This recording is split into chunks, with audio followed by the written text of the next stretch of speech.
और बिना हरियाणा पुलिस आती है यहाँ पर और यहाँ से लोगों को अपहरण कर ले जाती है और वहां ले जाकर उनको मार देती है। ये कोई पहला मामला नहीं है। जुनैद नासिर को पुलिस के माध्यम से उनका अपहरण किया गया था और हरियाणा पुलिस थाने में जो फिरोजपुर पुलिस थाना है वहां ले जाया गया था और पुलिस ने कहा था कि अब हम इनको नहीं लेंगे क्योंकि उनको हाथ पैर तोड़ दिए गए थे, उनको बेरहमी से मारा गया था और फिर उनको दे दिया गया था, जो मोनू मानेसर और उसकी टीम थी उनके लिए दे दिया गया था और उन्होंने सबूत मिटाने के लिए उनको जिंदा जला दिया गया था गाड़ी में बंद कर। तो सर मेवात में आज दिन ऐसी घटनाएं होती रहती है। सबसे पहले नासिर जुनैद का मामला हुआ था, फिर मौसम मल्ला कबास का मामला हुआ था, उसमें कोई इंसाफ नहीं मिला। अब हाल ही में गोंदगढ़ क्षेत्र के टीकरी गाँव के रहने वाले सैकुल खान को गुरुग्राम की साइबर थाना पुलिस उठा कर ले गई फरीदाबाद की। अब उसको ले जाकर पुलिस कस्टडी में मार दिया, फिर उसकी मौत हो गई। उसके पीछे क्या वजह है? इसलिए ऐसी घटनाएं रुकने का नाम नहीं ले रहे मेवात में।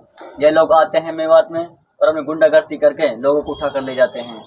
देखिए, आप लोग सभी जानते हैं चुनाव आ रहे हैं और चुनाव का मैं पहले भी बोल चुका हूं कि जो बीजेपी का जो एजेंडा है चुनाव में, उसके पास विकास का कोई एजेंडा नहीं है।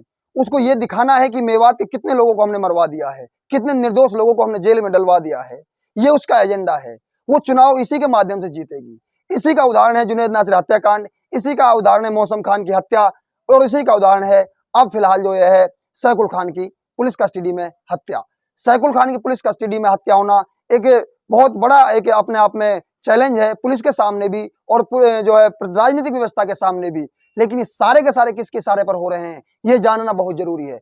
जैसे जैसे चुनाव आ रहे हैं वैसे वैसे मेवात से लोगों को उठाकर ले जाया जाता है, उनको जिंदा जला दिया जाता है, मेवात में उनको काट दिया जाता है और उस पर कोई कार्रवाई नहीं होती। कारण कि उस चुनाव आ रहे हैं, उस पर दिखाना है, बीजेपी सरकार को दिखाना है कि हम लोगों ने इतने मेवातियों को जिंदा जलवा दिया, हमने इतने मेवातियों को कटवा दिया है, हमने इतने मेवातियों को अपराध के नाम पर पुलिस के द्वारा मरवा दिया है, हमने अपराध खत्म कर दिए। ये कोई अपराध खत्म नहीं हो रहे हैं, यहाँ पुलिस अपराधी बन रही है खुलेआम दिन में बिल्कुल। और बिना हरियाणा पुलिस आती है यहाँ पर और यहाँ से लोगों को अपहरण कर ले जाती है और वहां ले जाकर उनको मार देती है। ये कोई पहला मामला नहीं है।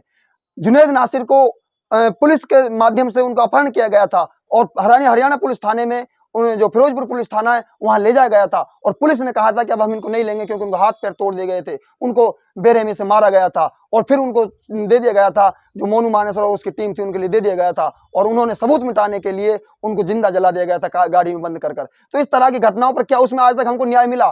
30 लोगों को जो उन पर जो अनुसंधान में 30 लोग जो आए थे जुनैद और नासिर हत्याकांड में, क्या आज तक उनमें से 3 लोगों के अलावा मोनू मानेसर सहित 27 लोग गिरफ्तार हुए? नहीं होंगे, कोई गिरफ्तार नहीं होगा। क्यों? क्योंकि ये लोग जो अपराधी हैं वो बीजेपी के कार्यकर्ता हैं, आरएसएस के कार्यकर्ता हैं। उन्होंने मुद्दा ऐसा उठा रखा है मुस्लिमों को मारने के, मेवातियों को मारने का एक ऐसा मुद्दा उठा रखा है कि उनके उस सर पर आशीर्वाद है, अमित शाह जी का आशीर्वाद है। अमित शाह जी के साथ फोटो खिंचवाते हैं वो, बड़े बड़े पुलिस कर्मियों के साथ, एसपी डीएसपी आईजी के साथ उनके फोटो मिलते हैं। तो कहां से कार्रवाई हो जाएगी? ऐसा ही मामला आपने देखा मल्लाकाबास में, मौसम खान का मामला देखा आपने। मौसम खान को काट कर जलाया गया था, उसके टुकड़े किए गए थे और फिर उसको जलाया गया था। क्या हुआ उस मामले में? क्या किसी को अभी तक न्याय मिला है? क्या वहां के परिवारजनों को न्याय मिला? कुछ नहीं मिलने वाला है। ऐसा ही मामला अब आपके सामने ये मामला है, सैकुल खान का मामला है। पुलिस गिरफ्तार करने आती है, उठा कर ले जाती है, बिना किसी सूचना के ले जाती है और वहां जाकर उसको मार देती है, पुलिस मार देती है। अब पुलिस पर एफआईआर होती है। क्या होगा पुलिस एफआईआर होने से? क्या कोई पुलिस कर्मी क्या बर्खास्त किया जाएगा? 302 के मुकदमे में 20 साल की सजा कम से कम या उम्र कैद होगी। कितने पुलिसकर्मियों की उम्र कैद होगी? तो ये कुछ नहीं होने वाला है। मेवातियों को टारगेट किया जा रहा है कि चुनावों से पहले कितने लोगों को मार दिया जाना चाहिए और कितने लोगों से हम चुनाव जीत सकते हैं। ये किसी प्रकार का कोई न्याय नहीं मिलने वाला है। इस तरह से ये लोग अपने चुनावी छवि बनाने के लिए आरएसएस और बीजेपी जो है ये सारे काम करा रही है। हरियाणा सरकार को याद होना चाहिए, हरियाणा पुलिस को याद होना चाहिए कि जब जुनैद और नासिर हत्याकांड में राजस्थान पुलिस उनको अपराधियों को पकड़ने गई थी तो वहां धमकी मिली थी राजस्थान पुलिस को कि दोबारा आ गई तो हम उसके हाथ पैर तोड़ देंगे और राजस्थान पुलिस पर मुकदमा भी दर्ज हुआ था। लेकिन हरियाणा पुलिस यहाँ आ जाती है और यहाँ से अपहरण कर दिन में उठा लेकर जाती है। या तो राजस्थान पुलिस नामर्द है या फिर हरियाणा पुलिस के पास ज्यादा पावर है इसमें, क्योंकि हरियाणा राजस्थान पुलिस जाती है तो हाथ पैर तोड़ने की धमकी भी दी जाती है और जब वहां की पुलिस आती है तो बिना सूचना के यहाँ से लोगों को अपहरण कर लिया जाता है और वहां पर जिंदा उनको मार दिया जाता है और कहा जाता है कि उनकी जो हत्या हुई है वो मरे हैं, जो वो बीमार थे, उनकी तबीयत खराब थी और वो जो है हॉस्पिटल में मरे हैं, ये कोई हॉस्पिटल में नहीं मरे,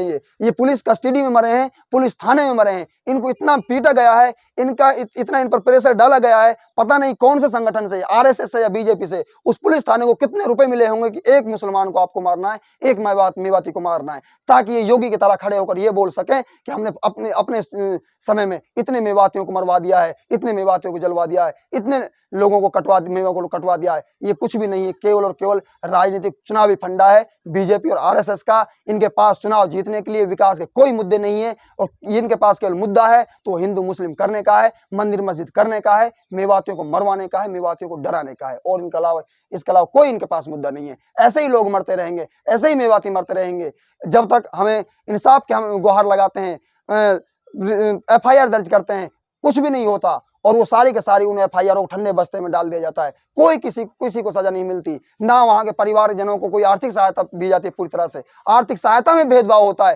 राजस्थान सरकार में कांग्रेस सरकार, अशोक गहलोत खुद भेदभावपूर्ण की नीति अपनाते हैं, क्योंकि जब राजस्थान में 2 घटनाएं हुई थी जुनैद नासिर जैसी, एक उदयपुर में कन्हैया कुमार को बुरी तरह से बेरहमी से काटा गया था, मारा गया था, और दूसरे 2 लोगों को जिंदा जलाया गया था। अशोक गहलोत के द्वारा कन्हैया कुमार को 1 करोड़ रुपए का मुआवजा दिया गया था, और यहाँ 2 को जिंदा जलाया गया था। तो इनको केवल दोनों परिवारों को 25-25 लाख रुपए दिए गए थे, किसी सरकारी नौकरी का कोई प्रावधान नहीं था। तो यहाँ पर जो है सरकारें हैं, ये भी खुलेआम जो है भेदभाव करती हैं, और ये भी नहीं चाहती कि मेवातियों को सही ढंग से न्याय मिले, क्योंकि इन दोनों पार्टियों ने मेवातियों का बड़े स्तर पर फायदा उठाया है। किसी ने मार कर उठाया, किसी ने इनको अशिक्षित रखकर उठाया है, तो लेकिन उठाया इन्होंने फायदा है।